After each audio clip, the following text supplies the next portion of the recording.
Hi, everyone, and welcome to another Home Tech. I am Seth Johnson, and I am joined, as always, by Jason Griffin. Jason, how you doing, man? I'm doing great, Seth. The bigger question is, how are you doing? Woo! I'm all pumped up. Congratulations, man. I'm really excited for you. I know I've said that to you before, but for our listeners who may not know what we're talking about, you and your wife just gave birth to your first baby girl. So tell us how it's going. It's going great. Her name is Rose Charlotte, so Rose Charlotte Johnson, and she was born on the 18th at 12:30 on the money, it seems. Awesome. It's been a fun week and a half, I guess, with Christmas and everything. You know, lots of family. I got more family coming in next week. Oh yeah, to make their rounds. I know how that goes. Cue the family parade coming through. But the help is good. You'll definitely appreciate that, I'm sure. Yeah, and I think we were talking about this in the pre-show. Like, you and many other fathers have tried to explain in words like how it feels and what to expect, and it's just, you can't explain it in words. There's no way to do it. So true. It's just an experience you have to go through on your own, and man, what a great one. So true. Well, that's awesome. I'm really excited for you, and I know we took a well-deserved week off last week, so you could enjoy some time with your daughter, and I had some holiday travel as well. Got to go enjoy some time with my parents down in Arizona and hang out with the nieces and nephews and my brother and sister, and that was a lot of fun. But we're back in the saddle here, getting ready to record another show, and we're going to dive in. Before we do that, I want to send a quick shout-out. We actually had two new patrons come on board, and we want to send a big thank you to them. They both came on at the $5 level. We had James Ratcliffe and Martin Vilchis, and I'm sorry if I'm mispronouncing that, Martin, but James and Martin, we really do appreciate your support of the show. It means a lot to us. If you're listening and you're not familiar with what that means to become a patron, you can head over to HomeTech.fm/support, and that's where you can learn a little bit more about how you can financially support the show. You can do that for as little as $1 a month, and we really do appreciate all the people who have come on and done that. So once again, that is HomeTech.fm/support. Absolutely, and with those two guys pitching in their $5 a month here, we are at $147 a month, which means we're $3 away from doing a live show. Oh my! Yikes! Which should be interesting. A heck of a way to kick off 2017. That would be crazy. You're right. Yeah, that seems so far away, not long ago, and we've really had some a strong swelling of support and people come on board and doing that. So, like you said, $3 more if somebody comes on at the $3 level. Seth, you and I will be kicking off the new year with a whole new deal, doing live episodes here on Home Tech. We'll have some homework to do. Yeah, definitely. Well, yep, we can do it. I know it can be done. Oh, I'm confident. Yeah. Should be fun. Definitely. Well, let's jump in. We've got just a handful of news stories we're going to touch on. No interview here tonight for our episode. We want to first touch on the fact that CES is coming right up. And Seth, I know, as we alluded to, you've been super busy. I've been a little busy myself. I have to admit, I haven't taken a ton of time to really dig in and look for what the big stories I expect to see out of CES this year. But I got to say, it's, CES is just one of those shows. We talk about it every year. This will be the third year that we're covering the show, and it's just such a massive show that it can be a little bit noisy and hard to pick apart and find the relevant stories. But I know that there are always a handful that come out of there that we're interested to follow on Home Tech. I know one of the big ones for me is TV technology. That's one of the top stories that I'm always keeping an eye on, and probably one of the most relevant for our audience here.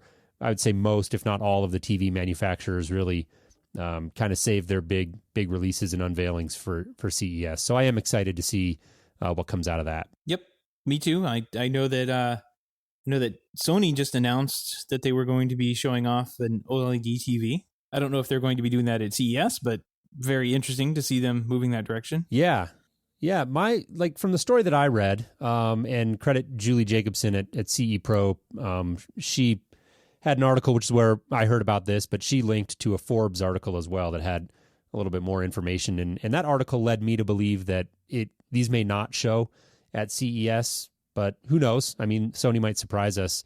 It does say that they expect to start shipping them in Q2 of 2017, so that is not too far away. So I wouldn't be completely shocked to see them show up at CES. But the article, didn't give a strong indication one way or the other that they would. It was interesting to me. Sony has, for such a long time, been really beating the drum about LCD, and they are one of I would argue probably the top LCD maker in terms of quality. And I really am a huge fan of their TVs, but they've always been very, I don't know, I'd say dismissive about OLED. And part of that, I'm sure, is marketing speak. They want people to be enthusiastic and buying LCD technology. So obviously they've got a dog in the fight there. But really, that's been their battle cry, is that they can, particularly with their latest Z series, with some of the specialized backlighting and dimming that they have on those, that they're claiming they can really match the those deep blacks that OLEDs are known for and really renowned for, and that at the same time they can get even brighter than OLEDs, which is one of the things that they feel like they can beat OLED technology on. And so it's interesting to me to see them moving in this direction. I think OLED is a great technology and really exciting. The price points on these TVs, at least the speculated price points, look to be pretty compelling. They've got a 55-inch that is rumored at $2,000 and a 65 at $3,000. So not groundbreaking prices. LG's got similar pricing on some of their sets, but exciting nonetheless. Yeah, they're coming down though, right? Like it wasn't last year we were talking about OLEDs being 10 grand or 20 grand, and now they're down in normal price ranges for really high end decent TVs. Like that's great. I'm excited. I mean, Sony. Yeah, it's very exciting. Sony's been flirting with OLED for a long time. They used to have that 20. I want to say it was like a $15,000 to $20,000 11-inch TV years ago. It was like a tiny little OLED TV, and I know a lot of their like super high end studio stuff has OLED built into it. So Sony's no stranger to it. But yeah, they've been pushing the LED TVs for so long, and I think they were just trying to ride that train as long as they could. I mean, they've got a big investment in it. So I'm glad to see the shift, because OLED clearly has, for performance reasons, better specs, a better way. You don't have to like, it always felt like Sony was just like squeezing out the performance out of LEDs, right? Right. And the OLED, they don't have to play so many tricks. They can just focus on making a good picture. And I'm excited. I'm excited because this means the prices are going to come down. And, next time I need to buy a $500 TV, maybe there'll be an OLED TV. Hey, there you go. That's a little ambitious, but who knows?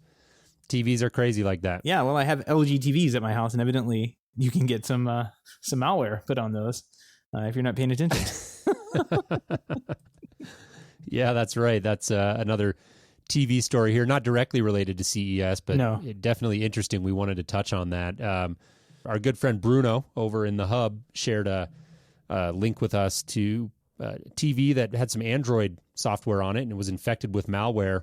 I guess ransomware is the proper term, where there was sort of a fake note, looked like it was from the FBI, displaying on this TV and saying, hey, we caught you looking at pornographic material, and we've got snapshots of your face, and this is subject to penalty of $500, and you got to pay us in 3 days. And it's just it's crazy. I guess with smart TVs, we've got to start thinking about that stuff now. Yeah, this I actually was, before Bruno posted that, I was actually talking to the guy who posted this online, and he did say it was an older, like 3 to 4 year old LG TV that had Android running on it, which LG runs WebOS now. It's not Android anymore.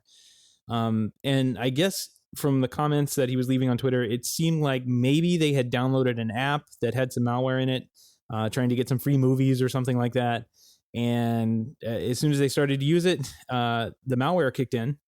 The only thing is, the malware is made for phones, so it's like sideways on the TV, and you have to kind of turn your head to the left to read it, which is great. But I mean, the problem here is Android. I guess this is a policing thing with Android. If this type of malware is taking place, if it's I guess downloaded from the Play Store, or I don't even know how they got it, but it's one of those things that Android needs to police. Not really so much LG's problem, although they should have been updating the TVs with security updates and all that. So I don't know. Well, that brings up an interesting point, because you say it's not LG's problem, but if you're a consumer who just spent, I don't know, $500,000 on an LG TV, and then it gets malware and gets bricked, that at that point it is going to become LG's problem, I think, whether they like it or not.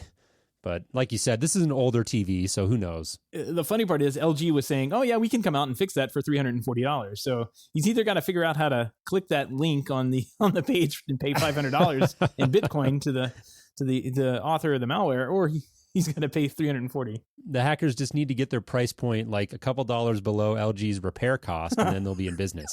Exactly. Oh, that's funny. Well, one more TV story we wanted to touch on here, and that is related to CES. It looks like Samsung may be bringing back a technology that, Seth, I was pretty excited about a couple of years ago, and it feels like it just sort of fizzled out, and it's quantum dots. Quantum dots, man. They're back. I'm trying to remember last time I heard that. That's a long time ago. Yeah, so Samsung is allegedly going to reveal a new line of TVs called the QLED, and the Q stands for quantum dots. And these are technology we won't dive into deeply. A lot of our listeners probably heard of it. It was getting a lot of hype a couple of years ago. It looked like it was going to be, one of the next big things in TV. But long story short, it is a cool technology. I think that it has potential. I'm not sure why it stalled out a little bit, but it has to do with just producing richer colors. It's a pretty sophisticated technology and looks intriguing. So I will be curious to see if Samsung pushes forward with this. And like I said, I just think that coming out of CES, to me, that's always the big thing is what are the TV makers doing. So I look forward to seeing what happens this year. Yep, big year for HDR. So that's going to be exciting. I think we're going to get some really good. We're going to get, no matter what you get, if you get a TV that's coming out, Sony, Samsung, LG, these are all going to have HDR built onto them. So we're going to get some really good pictures on TVs, that's exciting. Definitely. So I feel like this year, and I think it's been reported widely that this year is going to be kind of a Me Too with everybody who is not Amazon, Apple, or Google jumping into the voice control market. or Facebook now, right? Oh yeah, Facebook. We got to talk about them later for sure. But yeah. It's just CES is. I'm looking through this article here that we have from CE Pro about voice control in the smart home, and I'm seeing like these crazy little devices and who all is trying to do things. And it's like, okay, well, I guess if these devices are popular and clearly Echo is, because they completely sold out before Christmas. I don't know if you caught that story, but I did not. They were completely sold out. Amazon had no more Echoes to ship. Wow, which is insane. But they said you could still go down to like third-party stores like Best Buy and Lowe's and all that, and you might be able to find them on the shelves there.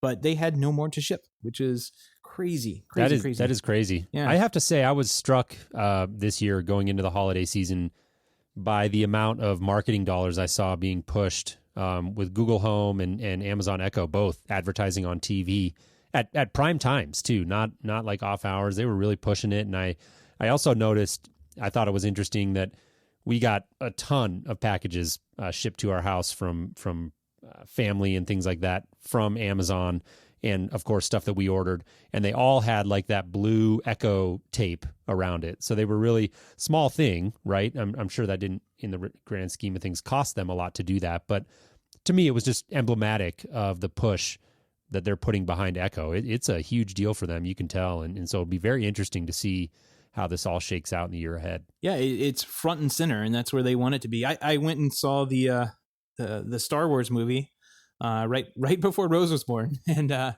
good for you, by the way. It'll be a while till you see another one. Yeah, exactly. We had to get it in, but we were there a little early because we didn't know if the theater was going to be packed or not, and you watch the little preview things that roll before the previews. Yep, I guess.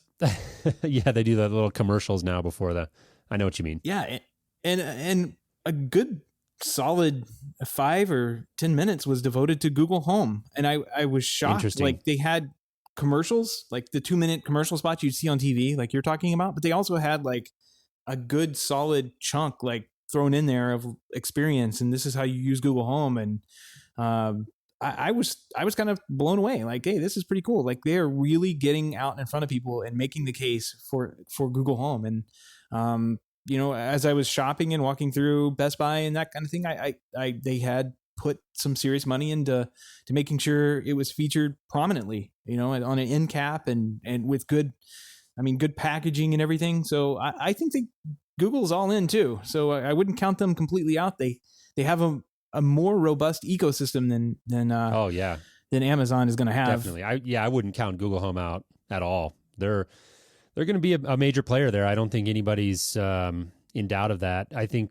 that it's interesting to see this huge push going on by both Google and Amazon. And just as you're talking, I'm just thinking about, I'm going in my head and thinking about Apple and where are they? Because you see Siri talked about here and there, but it just doesn't feel like it's getting that same push that Echo and Google Home are by any stretch. And so I have to wonder, if they're like why that is, if they're just biding their time to see, or if they're working on a product and they don't want to tip their hand yet, or what's going on with Apple. But you've got to imagine that with Google and Amazon putting as much of their marketing muscle and inertia behind these two products, that people at the highest levels of Apple are paying attention. Now, what they're going to do with that information, it's anyone's guess, but it is interesting to contrast. They've got to have, something is coming, and we just don't know when or what it's going to be. You and I and Richard have joked about Siri in a can for, I don't know, probably 6 to 9 months now. Yep. That I think will happen eventually, but keep in mind, Amazon still running, I think, 2 languages, right? It's UK English and regular English. Google is out of the gate with some ungodly amount of languages, like 25 languages and up to 40 something dialects. And then Siri is not too far behind, if not equal with what Google is doing. So yep.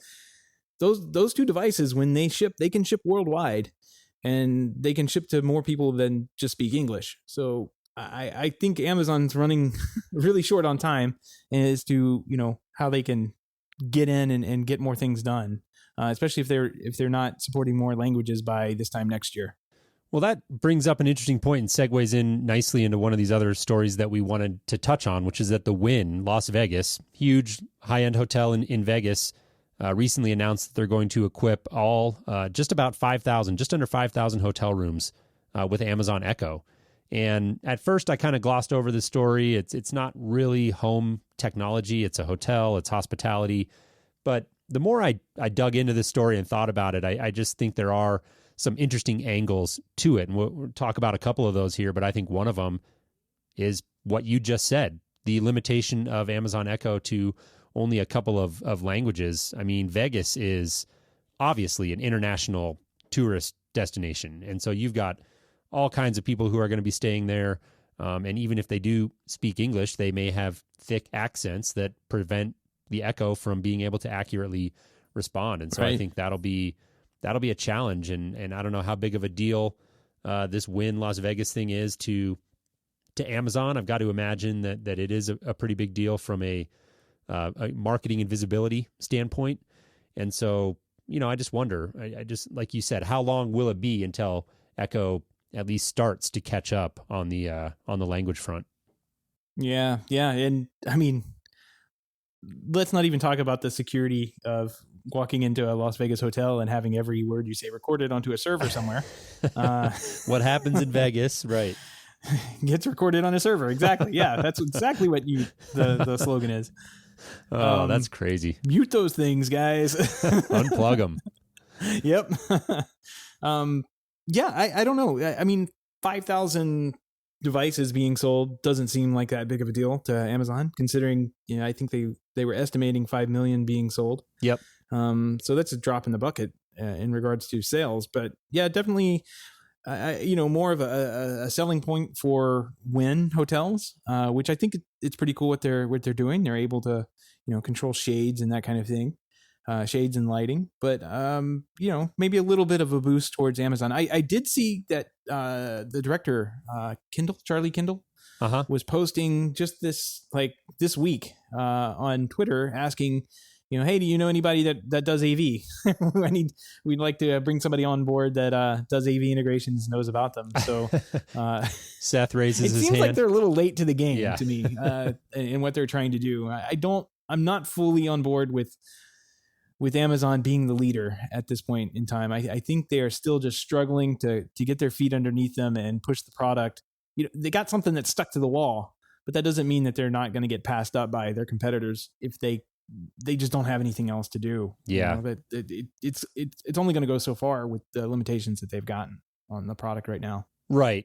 And I think that that's a fair point about, the number of rooms being a drop in the bucket. But I think if you consider the number of people that are going to be cycling in and out of those rooms, and if they can ensure that those people actually have a good experience, that's a good, it's a great marketing opportunity for them. But I just have a lot of questions about, again, this is a device that is very well suited to a home where somebody can bring it and plug it in, and over a period of days or, maybe a week or two at most, they're going to learn some of the nuances of that device and how to issue commands and what works and what doesn't. And a lot of it just comes down to a learning curve, like any home technology product. And I think voice control is especially at this point susceptible to that, meaning end users don't necessarily pick it up and hit the ground running right away. And so when you've got a hotel room where somebody may be in and out of there in 1 or 2 nights, if they've never used an Echo before,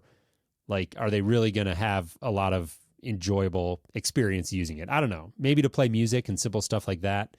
But it's interesting. The article, Steve Wynn is quoted as saying here that, you'll have the ability to, and I'm quoting here, say, "Alexa, I am here, open the curtains, lower the temperature, turn on the news."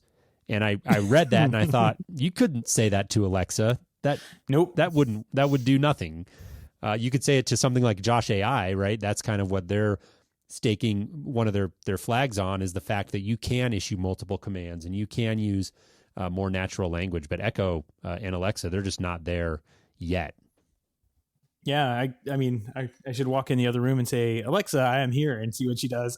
Right. I may just laugh. I didn't understand. What do I do when you're here?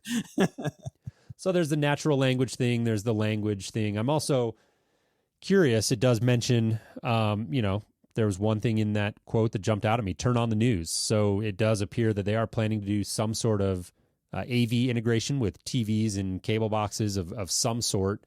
And I'm curious to know how they're making that work. Obviously, there are ways we know about in the home with something like a Control 4 system tied in with Alexa that can be done fairly easily. But again, to me, it's a question mark in the hospitality environment. How are they going to make that work and make that work reliably so that people have an enjoyable experience? Yeah, I wonder if they're not just talking about like the news flash that you can get by, asking the Echo for, what's the news right now, and it'll sit there and tell you kind of the top stories, and they don't always make sense because it's kind of like reading random headlines. But I wonder if that's what they're talking about. I don't know, because the story does specifically mention, and it's not as part of a quote, but the story's off of geekwire.com, and it mentions specifically, it says, in partnership with Amazon, becoming the first resort in the world in which guests can verbally control every aspect of lighting, temperature, and audio-visual components of a hotel room.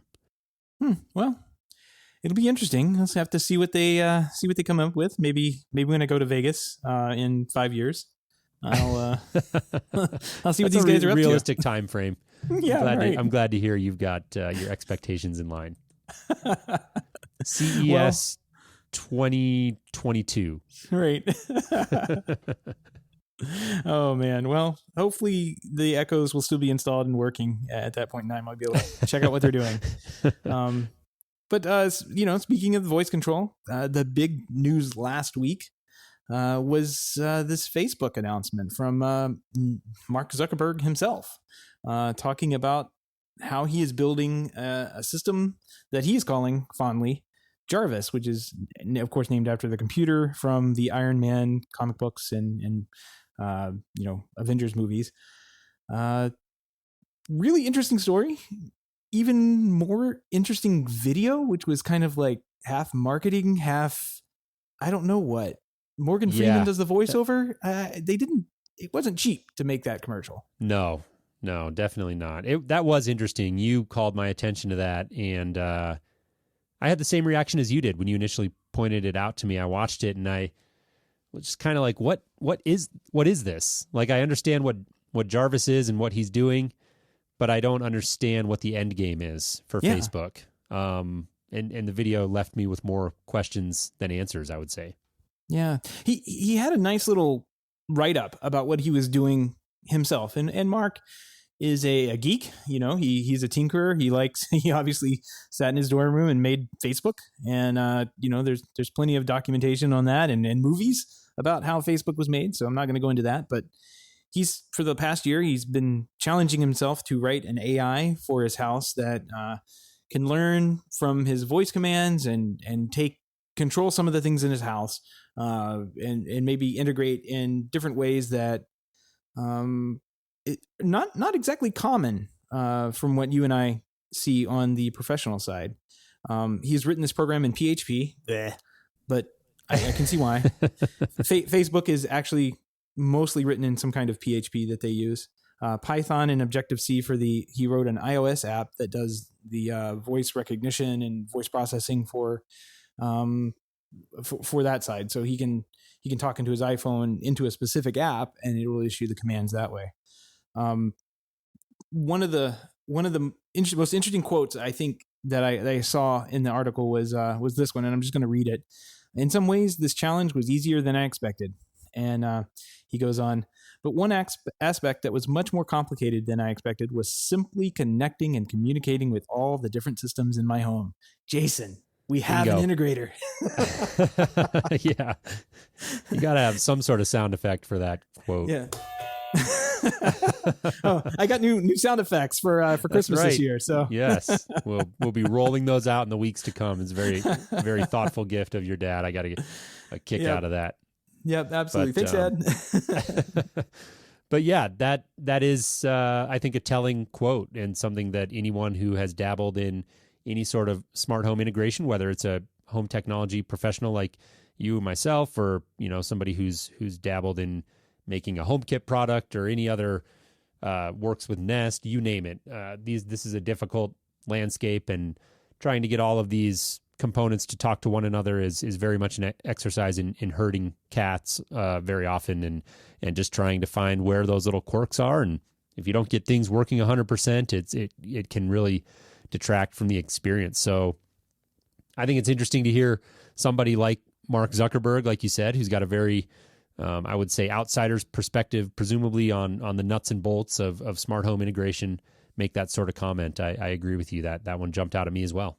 Yeah, he's got some interesting things that he's running with. Now, this one stood out, and I think it's kind of interesting. Crestron, he's running a Crestron system for his lights, thermostat, and doors, which I'm not sure if it's got to be security in some respect, like maybe the security system or maybe an access control. I'm not too sure, but it's got to be something along those lines. But I'm sure the lights and thermostat, absolutely, Crestron. That sounds like a great system to be working with. Sonos for music. He wrote on there a Samsung TV, which I thought was hilarious because I'm sure he only has one. And he said he had one of those Nest cams for his son Max, I believe is his name. They use it, kind of as a nanny cam. Yep. So another quote here: I had to reverse engineer APIs for some of these to even get to the point where I could issue a command from my computer to turn on the lights or to get a song to play. Yep. That's what happens, especially when some of these things don't have APIs. So right.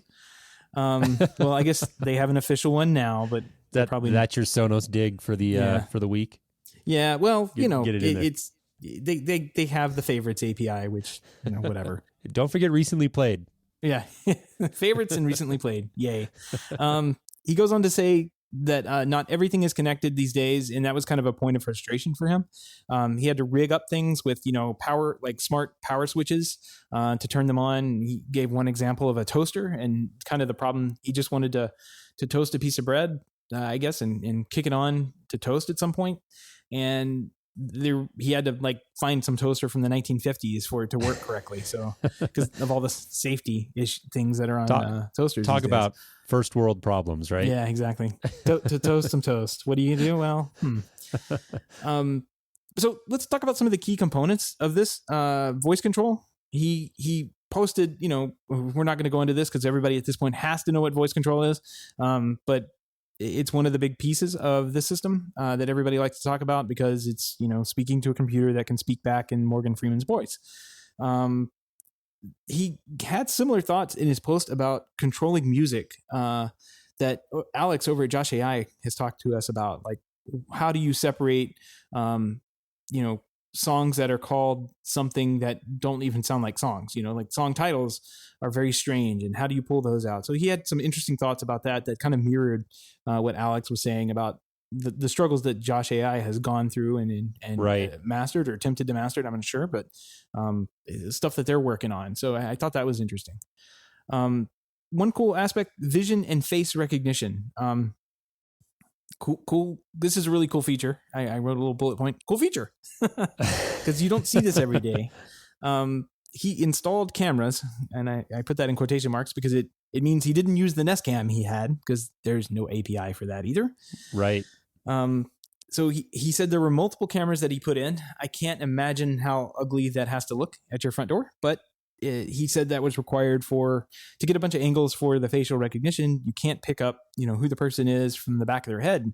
You have to see the front. And I'm sure he used, Facebook's pretty good facial recognition APIs to figure out who's at his front door. And you're able to do pretty cool things like unlock the doors. Like if you just walk up to the door and the house recognizes you, it can unlock the door. That's a cool, really that is cool pretty use. neat. Yeah. I'd love to do that. And if there was any false positives, you would actually have a recording of, hopefully have a recording of who walked in your door. Right. But my favorite feature of this thing was the messenger bot. And this is not voice control. This is like text control.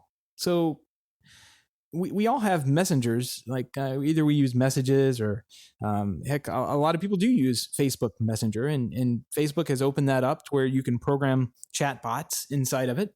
And he put the Jarvis AI inside. So it's like you're talking to another one of your contacts. You just go over to Jarvis and say, turn on the lights, and boom, the lights get turned on. Right. That's genius.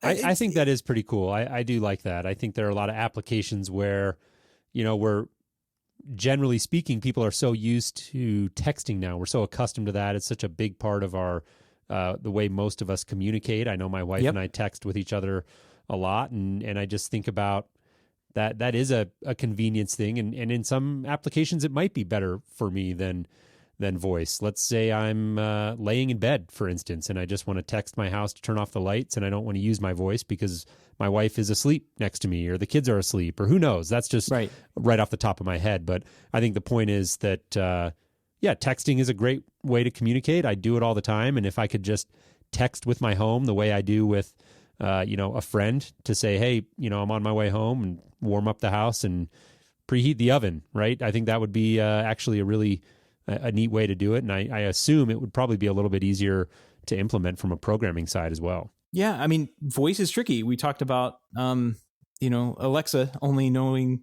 one language, maybe two, if you count UK English different than American English. But chatbots are out there. That's kind of been mastered. Like language processing at a text level is pretty good these days. Every time you go on to get tech support from Comcast, you get shoved into a chatbot initially until it reaches someone else. So most people don't even know that when they're communicating with a chatbot these days. And I think this is a smart idea. I really hope to see this particular feature brought out into other systems. I don't know how they would do it because he's building it right into Facebook. He kind of owns Facebook, so there's that. But it would be nice. I mean, think about having a Siri contact and texting Siri, flipping over and texting Siri real quick, turn on the lights, or what's the temperature of the house, and she can interact with the house at that level. It's just a great idea, and not one I've seen before. Yeah, I was actually, just as you were talking, I was doing a quick Google search because I do feel like I've heard of some people looking at this before. I don't think it's a brand new idea. I can't imagine that it is. I found one article, I think a product called Thington, something along those lines. This article is from back in October of this year. and it looks like a startup that along the same lines was aimed at, helping you set up a smart home, interacting with a chat bot. Right. So I think that, clearly there are other people out there looking at this, and not totally a novel idea, but I think it's one that's got legs. Personally, like I said, we're very accustomed to communicating like that, and if we had a similar means of communicating with our homes in that manner, I think that's something that quite a few people would latch onto. Right. And I've got an Ecobee thermostat, so I've been kind of experimenting with HomeKit and how that works. And even, sometimes I'm like, all right, I have to think about, even swiping up from the bottom. Again, here we go with first world problems, but like swiping up from the bottom and then swiping over, like I'd much rather just, I'm already in the text or messaging app. Let's just text Siri and have her turn down the temperature. I could probably do that faster. Just the way my fingers work, Well, it's an interesting space, and I would put a call out to our listeners if there's anyone else that we're not thinking of. If you're listening and you know of other companies that are looking at this, I'd love to know about it personally. I think it's an area that I'll keep an eye on and just watch moving forward.